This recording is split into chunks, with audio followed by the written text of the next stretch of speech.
So this is the new AR drone, the AR Drone 2.0. It embeds the HD camera on the front.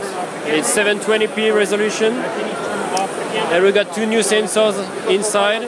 So a pressure sensor, which gives a much better stability in high altitudes. And we got a compass, which allows you to control the AR drone in a better ways.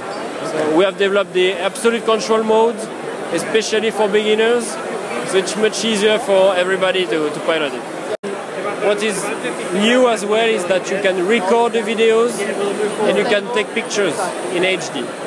And you have access to these pictures and videos in the new application that we have developed especially for this new model. And now you can control it with an iPhone or an iPad, right? iPhone, iPad or Android device. Yeah. Thank you very much.